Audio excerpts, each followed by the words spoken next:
Viewers, welcome back to Tarun films.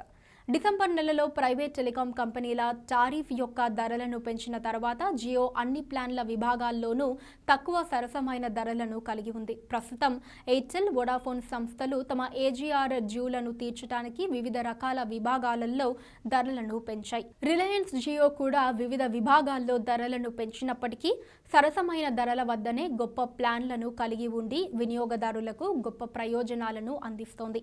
Jio యొక్క తన ఒకప్పటి పాత ప్లాన్కు కొన్ని మార్పులను చేసి మళ్ళీ వినియోగదారులకు అందిస్తోంది. ఈ తరహాలోనే జియో తన పాత లాంగ్ టర్మ్ ప్లాన్ను మళ్ళీ ఇప్పుడు తీసుకొచ్చింది. జియో తీసుకువచ్చిన కొత్త లాంగ్ టర్మ్ ప్లాన్ ఏది? పోటీదారులలో ఉన్న లాంగ్ టర్మ్ ప్లాన్లతో ఇది ఎంతవరకు పోటీ పడగలదు? జియో సంస్థలో ఉన్న మిగతా లాంగ్ టర్మ్ ప్లాన్లు ఏవి? జియో సంస్థ విడుదల చేసే లాంగ్ టర్మ్ ప్లాన్లు సాధారణంగా అధిక ధరను కలిగి ఉంటాయి. ఇప్పుడు జియో విడుదల చేసిన కొత్త ప్లాన్ కూడా అదే కోవలోకి వచ్చింది. జియో అందిస్తున్న ఈ కొత్త ప్లాన్ యొక్క ధర అక్షరాల 4,999 రూపాయలు. మీరు విన్నది నిజమే, అక్షరాల 5,000కు తక్కువ ₹1. జియో ఈ ప్లాన్ ద్వారా మొత్తంగా 350 GB డేటాను అందిస్తుంది. పరిమిత కాలంలో 350 GB డేటా అయిపోయాక ఇంటర్నెట్ స్పీడ్ 64 kbpsకు తగ్గించబడుతుంది.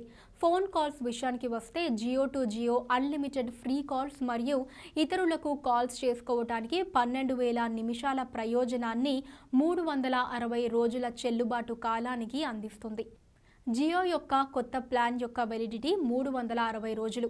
అధిక మొత్తంలో ధరను కలిగి ఉన్నప్పటికీ పూర్తి అన్లిమిటెడ్ కాలింగ్ ప్రయోజనాన్ని మాత్రం అందించడం లేదు.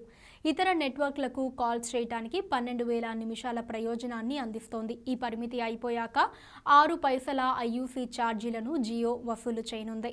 రిలయన్స్ జియో తన ప్రీపెయిడ్ టారిఫ్ పోర్ట్ఫోలియోలో అత్యంత సరసమైన వాటిలో 399 ప్రీపెయిడ్ ప్లాన్ ఒకటి. ఈ ప్రీపెయిడ్ ప్లాన్ అందించే ప్రయోజనాలు టారిఫ్ రివిజన్ తర్వాత ఇప్పుడు ఇతర 2 టెల్కోలతో సమానంగా ఉన్నాయి. 199 ప్రీపెయిడ్ ప్లాన్ మాదిరిగానే రిలయన్స్ జియో యొక్క 399 ప్లాన్ కూడా 1.5 GB డైలీ డేటా బెనిఫిట్తో వస్తుంది. సో చూసారు కదా వ్యూవర్స్, ఇలాంటి మరిన్ని విషయాల గురించి తెలుసుకోవడానికి మా ఛానల్ని తప్పకుండా సబ్స్క్రైబ్ చేసుకోండి.